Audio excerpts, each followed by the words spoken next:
हाँ तो प्यारे बेटा, सभी को जय हिंद। आज हम लोग करेंगे जो आपकी 11वीं कक्षा की जो आपकी इकोनॉमिक्स है, उसको जो स्टैटिक्स वाला पार्ट है, उसका lesson number 3, lesson number 3, census and sample method of data collection. ठीक है बेटा। तो डाटा कलेक्शन की 2 विधियां होती हैं, सेंसस मेथड, सैंपलिंग मेथड, उसके बारे में चर्चा करेंगे। तो शुरू करते हैं बेटे। मेथड ऑफ स्टेटिस्टिकल इंक्वायरी, सांख्यिकीय अनुसंधान की विधियां। तो 2 विधियां हैं बेटे, सेंसस मेथड, जनगणना विधि, दूसरा क्या है, सैंपलिंग मेथड या प्रतिदर्श विधि। ठीक है। तो इस वीडियो में हम लोग जो चर्चा करेंगे बेटे, सेंसस मेथड के बारे में बात करेंगे।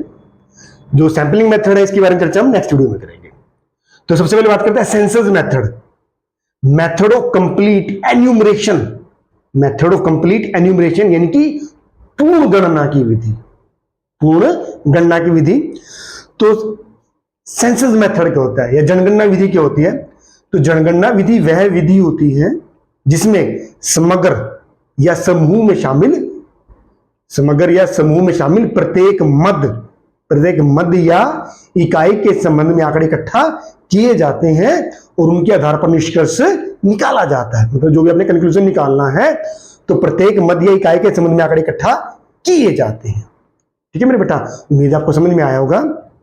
उदाहरण भी ले सकते हैं हम लोग। जैसे हम लोग बात करते हैं कि हमें 11वीं कक्षा के जो बच्चे हैं, स्टूडेंट्स हैं, उनकी एवरेज पॉकेट मनी निकालनी है। तो हम लोग बात करते हैं कि क्लास में बच्चे कितने हैं? 30 बच्चे हैं। ठीक है ना।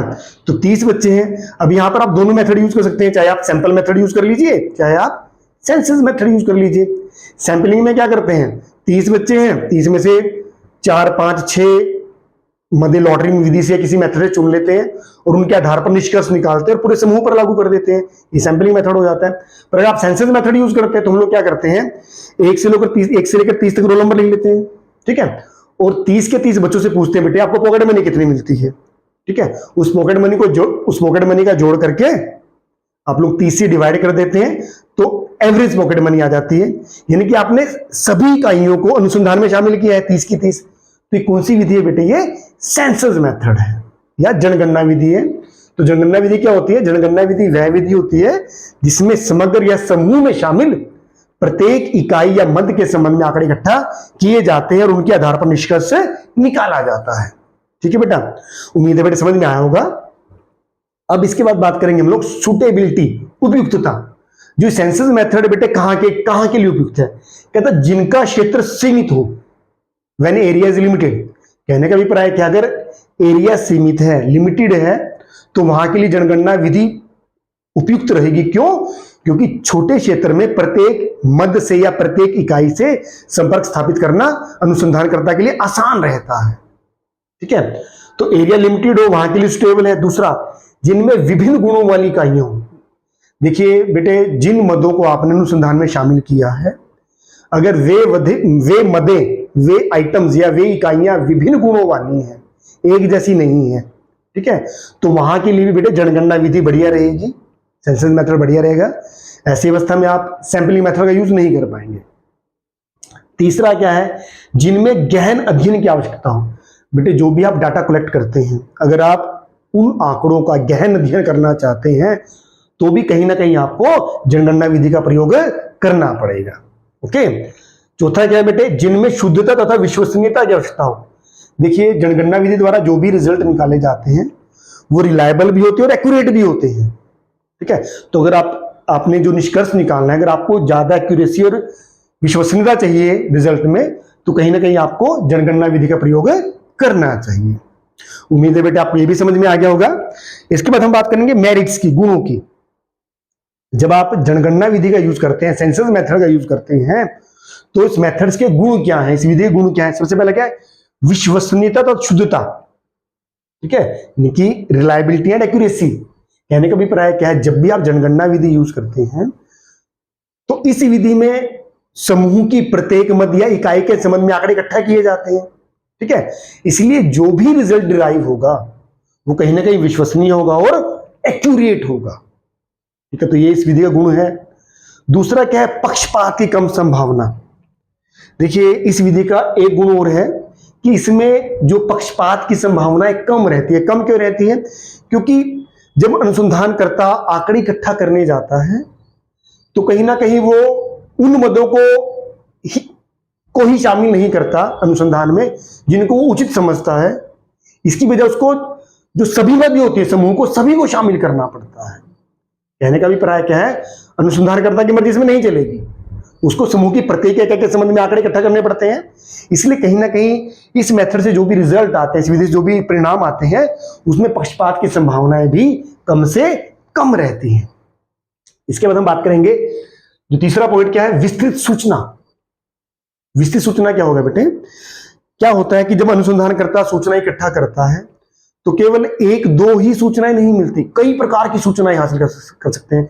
जैसे अभी 2011 की जनगणना, इसमें नहीं पार्टिसिपेट किया था उसमें, तो जब हमने जनगणना के लिए जाते तो केवल हमें जो देश की पॉपुलेशन का ही नहीं पता लगता कि इतनी पॉपुलेशन है, इतने मैन वुमेन, इसके अलावा भी बहुत सारी विस्तृत सूचनाएं हम ले सकते हैं।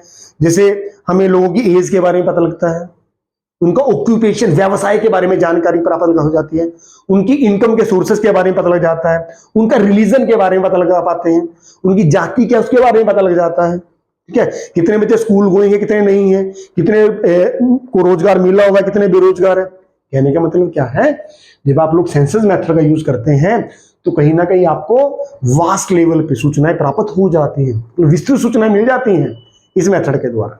ओके, इसके बाद है विभिन्न विशेषताओं का अध्ययन। ये क्या होता है बेटे, जब भी आप अनुसंधान के लिए जाते हैं, अगर वे मदें जिनका आपने अध्ययन करना है वो विभिन्न गुणों वाली हैं, अगर वे इकाइयां विभिन्न गुणों वाली हैं, मदें विभिन्न गुणों वाली हैं, तो वहां के लिए भी क्या रहता है, अध्ययन करना जनगणना विधि के द्वारा सही रहता है। कहने का मतलब क्या है, अगर विभिन्न गुणों वाली इकाइयां हो, ऐसी अवस्था में जनगणना विधि का प्रयोग बढ़िया रहेगा। ऐसी अवस्था में आप सैंपलिंग मेथड का यूज नहीं कर पाएंगे, यानी कि जहां इकाइयां विभिन्न गुणों वाली हो वहां के लिए भी विधि बहुत बढ़िया है। ठीक है, इसके बाद क्या है, मिश्रित अनुसंधान का अध्ययन। ये क्या होता है, देखिए, अगर जो अनुसंधान करता है, अगर उसको अनुसंधान की प्रकृति, अनुसंधान का नेचर इस प्रकार का है कि उसे समूह में प्रत्येक मद का अध्ययन करना है, इनके समूह में शामिल जो प्रत्येक इकाई है, प्रत्येक मद है, उसके संबंध में आंकड़े इकट्ठा करने हैं। ठीक है ना, तो जो मिश्रित अनुसंधान है उसके लिए भी जो ये विधि क्या है आपकी, जनगणना विधि क्या है आपकी, बढ़िया रहती है। ऐसी अवस्था में आपको जनगणना विधि का यूज ही करना चाहिए। इसके बाद क्या, अप्रत्यक्ष जांच। कई ऐसी प्रॉब्लम्स होती है, कई ऐसी समस्याएं होती हैं जिनको हम स्टैटिस्टिकली कैलकुलेट नहीं कर पाते, अध्ययन नहीं कर पाते। ठीक है, तो उनका अध्ययन भी हम लोग आसानी से सेंसस मेथड है उसके माध्यम से हम लोग पता लगा पा, जैसे बेरोजगारी कितनी है, गरीबी का स्तर कैसा है, क्योंकि जो भी आप विस्तृत सूचना लेते हैं ना, तो कहीं ना कहीं उसमें बेरोजगारी, गरीबी, भ्रष्टाचार, कई प्रकार के आंकड़े अप्रत्यक्ष रूप से आपको मिल जाते हैं।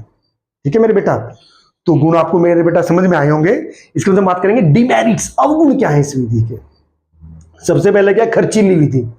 देखिए बेटे, जो ये सेंसस मेथड है, क्योंकि आपको लार्ज लेवल पर सूचना इकट्ठी करनी पड़ती है, तो कहीं आपका बहुत सारा खर्चा हो जाता है। किसी इंडिविजुअल के लिए या प्राइवेट संस्था के लिए ये मेथड उपयोगी नहीं है। कहीं ना कहीं जो गवर्नमेंट है, जिसके पास फंड अनलिमिटेड रहते हैं, पैसे की कमी नहीं है गवर्नमेंट के पास, तो उसके लिए जो सेंसस मेथड है बढ़िया रहता है। ठीक है, प्राइवेट एजेंसी उसी के लिए बढ़िया रहता है जो सेंसस मेथड, जिसके पास जो फंड्स होते हैं अच्छी प्रकार से अवेलेबल हो। ठीक है, तो ज्यादा खर्चीली है, ज्यादा खर्चा हो जाता है इस मेथड में। दूसरा क्या है, अधिक मानव शक्ति। कहीं ना कहीं जब आप लोग सेंसस मेथड का यूज करते हैं तो कहीं ना कहीं जो एन्यूमरेटर्स होते हैं, अनुसंधानकर्ता होते हैं, आपको बहुत बड़ी संख्याओं में इनकी जरूरत पड़ती है। ठीक है, बहुत बड़ी संख्या में जब अनुसंधानकर्ता को लेते हैं तो कहीं ना कहीं इनको आपको पहले ट्रेनिंग भी करानी पड़ती है। ठीक है, उसके बाद उनके लिए क्वेश्चनर वगैरह जब आंकड़े इकट्ठा करने के बाद उनको बहुत सारे आपको फंडिंग भी करनी पड़ती है। कहने का मतलब क्या है कि आपको बहुत ज्यादा मैन पावर की जरूरत है इसमें। जब आप जनगणना विधि का यूज करते हैं तो प्राइवेट एजेंसी के लिए बड़ा इम्पॉसिबल सा हो जाता है, बड़ा मुश्किल से हो जाता है चीजें। तो जब गवर्नमेंट अगर इस मेथड का यूज करते हैं तो उसके लिए बढ़िया। क्यों? क्योंकि जो मैन पावर की गवर्नमेंट के पास कोई कमी होती ही नहीं है, आसानी से ट्रेनिंग भी दे पाती है और वहां से वो सूचना आसानी से ले इकट्ठा कर पाते हैं। तो ये भी एक अवगुण है, इसमें अधिक मानव शक्ति चाहिए होती है। इसके बाद क्या, तीसरा पॉइंट क्या है बेटे, विशाल अन्वेषण के संबंध में उपयुक्त नहीं है। देखिए, अगर आपने आंकड़े ऐसे एरिया से इकट्ठा करने हो जो एरिया बहुत वास्ट हो, बहुत बड़ा एरिया हो, तो वहां के लिए विधि बढ़िया नहीं रहेगी। ये गवर्नमेंट के लिए तो बढ़िया रहेगी, गवर्नमेंट के पास फंड्स की कमी नहीं है, मैन पावर की कमी नहीं है। अगर दूर दूर मदे या इकाइयां बिखरी हुई हैं तो वहां से भी वो आसानी से सूचना लेकर आ पाएंगे। पर ये प्राइवेट एजेंसी है या कोई इंडिविजुअल व्यक्ति है, उसके लिए अगर एरिया बहुत बड़ा है तो ये मेथड सही नहीं रहेगा। ठीक है मेरे बेटा, उम्मीद है मेरे बेटा आपको समझ में आ गया होगा। अगर समझ में नहीं है, एक बार दो बार सुनेंगे तो आसानी से आ जाएगा। ठीक है बेटा, थैंक यू।